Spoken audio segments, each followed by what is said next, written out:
Hello, at the time I'm recording this, it's 3:26 in the morning. If you guys knew how long I've been awake, you would think I'm legitimately crazy, and honestly, I might be headed that way. I'm like half kidding when I say that. I'm not actually going crazy, but sometimes I do feel like I am. I've been going through a lot of stuff, but with that being said, I'm very thankful for all the life lessons and the knowledge I've gained. And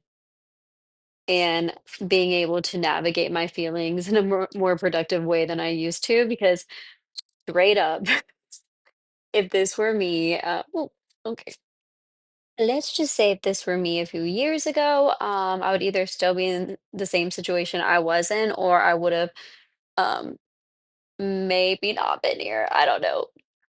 Like, I don't even want to get into some of the things I've seen recently, and just things that have came to light, have been very much like in my head, very much terrified sometimes.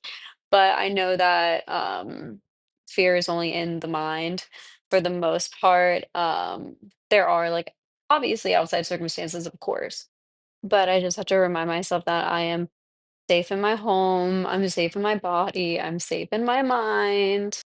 Even though sometimes, like, I feel like I'm fighting a war with myself in my mind, I feel like, sometimes because of my past situation, that I just stopped trusting myself and my intuition. Like, growing up, I had a traumatic childhood, and I feel like when you're neurodivergent and you come in touch with a narcissist pretty much, not to, like, just, like, throw that out there, but we tend to have a fawning response, and that's quite literally what has been happening to me most of my life. But, like, for the most part, like, anyone who's ever been, like, pretty close to me or was supposed to be a caretaker betrayed me, pretty much. And that's, like, a lot to navigate because when that's a cycle in your life, you think it's your fault. Um, and to some degree, like you do have to have accountability. Oh, Fortune's wheel, so cute. But what I was saying is like you do have to have accountability for your own actions. Like you do have choices. It's just like sometimes you feel like you don't have a choice, but you do. So sometimes you just make not the best choices, but you do the best with what you have, and all you can do is learn from that and forgive yourself, which has been like a lot of what's been happening for me recently because with like religious trauma and stuff, I have a lot of like guilt and shame that I was like putting upon myself. And of course, others were putting on me to kind of manipulate me to get me to do what they wanted, which of course I had a choice, but something in me just like was fawning. I've been on a journey of self-love, self-discovery, and to prove to myself that I can completely take care of myself. And I'm just like fucking tired of feeling unsafe in my fucking home. Like, I will not live like that again. Things started to get super fucked up at my ex's house whenever I was still there. And it was like really, really small stuff. So it was quite literally psychological warfare, which is so fucked. Like, when I tell you this man would gaslight the fuck out of me, bro, completely stopped smoking weed because something in me was like, you need to get your mind right because this man is trying to play games with you. So I was like, okay, I'm gonna do this. And I still don't smoke now, because I feel like it blocks my intuition a little bit. But I stopped, I started seeing things very clearly. He used to love to gaslight me whenever I was high, and he would act like he was kidding. I should have put two and two together. Oops, spacey. But I was a little naive, and I didn't think that he would act like that. So after a bit, found out Mans was a covert narcissist, which is, in my mind, a little bit more sinister than a regular narcissist because they hide it, and they hide it super well. But everything was fine as long as I was agreeable. I had no opinions. I had no wants. That's pretty much just how it was. I was pretty much isolated. He always hung out around me, um, didn't let me have free time. It was quite literally work him, work him, work him. That's it. That is literally that was my life. I think he was like afraid to like not have me in his sight pretty much because if I was away from him, then I could process. So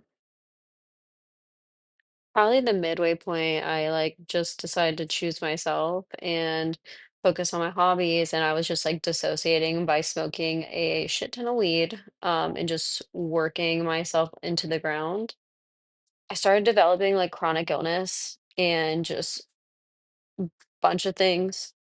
And I remember like one day I was like manifesting because I was trying to get a higher position in the company I was working for at the time. And in my manifestation, I was like, I just want to be happy. I want a happy family. I want a happy home, happy job, like success, pretty much. And the universe was pretty much like, oh, that's what you want? Your whole life has to crumble. So naturally, I had my tower moment, as one does. Pretty much everything changed. And it is for the better, and I'm so thankful. I'm so grateful. I am so different as a person. Now, don't get me wrong, I've always led with kindness. That's kind of been my thing, and despite what people may think, I feel like there's been like a lot of misconceptions about me. And this is like even with family, like ever since I was a kid, just never looked at how I was. I was always seen as something different, something not good. And I never really understood why. I never really understood why I was like treated so differently, like by most people. But now, as I'm coming into this new part of my life, now I understand why everything had happened the way it did. And I think, like, as spiritual beings, we come into this life either going to learn a lesson or teaching a lesson to others. Even with our families, yeah, like I genuinely haven't even really told my family much of anything that's really gone on, or where I'm at in my life right now. Never really had much of a connection to do that in the first place, but um, I think that they would probably not believe me or just kind of scoff. But that's just the black sheep syndrome, and honestly, I'm completely okay with it. I honestly just had to like drop all expectations because I was so tired of being disappointed. Like, even whenever I'd be like, hey, like, I'm kind of scared, and no help, nothing, just sorry. Like, oh, okay, sorry. That felt nice. And then I was like, nah, fuck that. Fuck that. Nah. I was like, I got me. I've always had me. I'm gonna get this shit done. And so fast forward to here we are now.